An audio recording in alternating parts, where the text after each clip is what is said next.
राधे राधे दोस्तों, आप सभी का मेरे YouTube चैनल व्रत एंड पर मैं स्वागत करती हूँ। दोस्तों 28 फरवरी 2026 को गोविंद द्वादशी है, जिसे हम नरसिंह द्वादशी के नाम से भी जानते हैं। दोस्तों मैंने नरसिंह द्वादशी की कथा अपने वीडियो में डाल रखी है, आप वहाँ पे जाके सर्च करें और सुने। वीडियो बहुत ही धार्मिक और वह जो सब रोगों से मुक्त करने वाली है। और अभी मैं आप सभी के लिए लेकर आई हूँ गोविंद द्वादशी क्यों नाम पड़ा, एक ही के द्वादशी के दो नाम क्यों पड़े, ये मैं लेकर के आई हूँ। तो आइए जानते हैं गोविंद द्वादशी क्यों इतना खास है और इसकी क्या महत्ता है और गोविंद द्वादशी की पूजा कैसे करनी चाहिए, और इससे जुड़ी पौराणिक कथा भी जानते हैं। और गोविंद द्वादशी के क्या मंत्र है, ये सब अपने इस वीडियो में जानते हैं। इसके लिए आप सभी को पूरे वीडियो में बने रहना होगा। हिंदू कैलेंडर के फाल्गुन मास के शुक्ल पक्ष की द्वादशी को गोविंद द्वादशी व्रत होता है। इस वर्ष 28 फरवरी 2026 को है। गोविंद द्वादशी के दिन नरसिंह द्वादशी भी मनाया जाता है। इस दिन भगवान गोविंद की पूजा अर्चना करने का विधान है। इस व्रत को रखने से मनवांछित फल प्राप्त होता है। गोविंद द्वादशी से एक पौराणिक कथा जुड़ी हुई है। शास्त्रों में गोविंद द्वादशी से जुड़ी पौराणिक कथा प्रचलित है। इस कथा के अनुसार कश्यप ऋषि की पत्नी दिति के हिरण्याक्ष व हिरण्यकश्यपु नाम के दो पुत्र थे। हिरण्यकश्यपु के पुत्र का नाम प्रहलाद था। वह विष्णु भगवान का परम भक्त था। हिरण्यकश्यपु उसको मारने का प्रयास करता था, लेकिन हर बार वह बच जाता था। एक बार भरी सभा में प्रहलाद ने जब भगवान विष्णु के सर्वशक्तिमान होने की बात कर रहा था, तभी हिरण्यकश्यपु को क्रोधित हो गया और उसने कहा कि अगर तुम्हारा भगवान है तो इसे इस खंबे से बुलाकर दिखाओ। उसके बाद भक्त प्रहलाद ने भक्ति से भगवान विष्णु को याद किया। तब श्री हरि विष्णु खंबे से निकलकर नरसिंह अवतार में प्रकट हुए और उन्होंने हिरण्यकश्यपु का वध कर दिया। इस प्रकार भगवान नरसिंह ने प्रहलाद को आशीर्वाद दिया कि इस दिन मेरे स्मरण एवं पूजन से लोगों को सभी मनोकामनाएं पूर्ण होंगी और सभी कष्ट दूर होंगे। गोविंद द्वादशी में क्या क्या पूजा सामग्री लगेगा आप जान ले। पंडितों के अनुसार गोविंद द्वादशी व्रत की पूजा में केले का पत्ता, आम का पत्ता, रोली, मूली, कुमकुम, फूल, फल, तिल, घी, दीपक, पान का पत्ता, नारियल, सुपारी, लकड़ी, भगवान की फोटो, चौकी, आभूषण एवं तुलसी पत्र अवश्य होना चाहिए। गोविंद द्वादशी की पूजा कैसे करें, विस्तार पूर्वक कह रही हूँ दोस्तों, ध्यान पूर्वक सुने। शास्त्रों के अनुसार गोविंद द्वादशी के दिन नित्य कर्म से निवृत्त होकर स्नान के पश्चात भगवान लक्ष्मी नारायण की पूजा करनी चाहिए। इस पूजा में मौली, रोली, कुमकुम, केले के पत्ते, फल, पंचामृत, तिल, सुपारी, पान एवं दुर्वा आदि रखना चाहिए। पूजा के लिए दूध, जिसे पंचामृत कहते हैं दोस्तों, दूध, केला, शहद, गंगाजल, तुलसी पत्ता, मेवा मिलाकर पंचामृत से भगवान को भोग लगाए। इस दिन द्वादशी कथा का वाचन करें। इसके बाद लक्ष्मी देवी एवं अन्य देवी की स्तुति आरती की जाती है। पूजन के बाद चन्नामृत एवं प्रसाद सभी को बांटे, ब्राह्मणों को भोजन करावे और बाद में दक्षिणा देनी चाहिए, फिर खुद भोजन करे।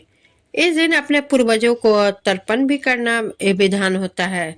यह व्रत सर्व सुखों के साथ साथ बीमारियों को दूर करने में भी कारगर है। अतः फाल्गुन द्वादशी के दिन पूरे मनोभाव से पूजा पाठ आदि करते हुए इस दिन व्यतीत करना चाहिए। इस दिन भगवान गोविंद की पूजा अर्चना करने का विधान है। इस व्रत को कर रखने से मनवांछित फल प्राप्त होता है। गोविंद द्वादशी की क्यों महत्ता है और नरसिंह द्वादशी की अलग ही महत्व है, जानते हैं।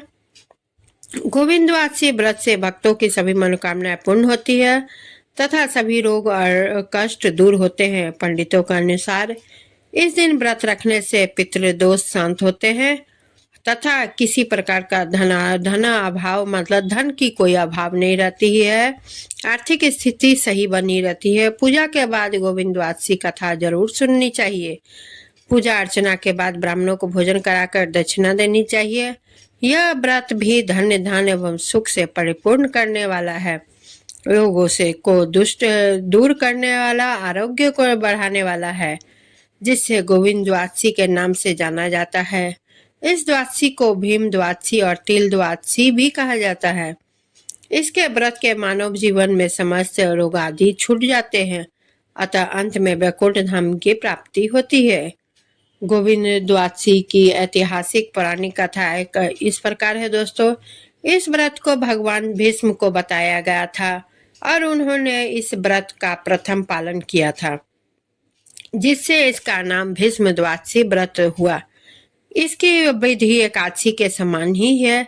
जन जन्मांतरों का एक अहीर अर्थात यादव कन्या ने इस व्रत का पालन किया था, जिससे वह अप्सराओं की अधीश्वरी हुई और वह वही उर्वशी के नाम से विख्यात हुई। यह व्रत कलियुग के पापों को नष्ट करने वाला है। फागुन मास की द्वादशी परम पूज्य कल्याणी इस तिथि पर पितृतर्पण आदि क्रियाएं की जाती है तथा श्रद्धा व भक्तिपूर्ण ब्राह्मणों को भोजन कराना चाहिए तथा विभिन्न प्रकार के दान हवन यज्ञ आदि क्रियाएं भी की जाती है। गोविंद द्वादशी का व्रत एकादशी की भांति पवित्रता एवं शांत चित्त से श्रद्धा पूर्ण किया जाता है। यह व्रत मनवांछित फल को देने वाला और भक्तों के कार्य सिद्ध करने वाला होता है। इस व्रत को नित्यादि क्रियाओं से निर्वृत्त होकर श्रद्धा विश्वास पूर्ण करना चाहिए। व्रत पूजा के सारे नियम एकादशी के व्रत की ही भांति है। यह व्रत पुत्र पत्र धन धान्य देने वाला है।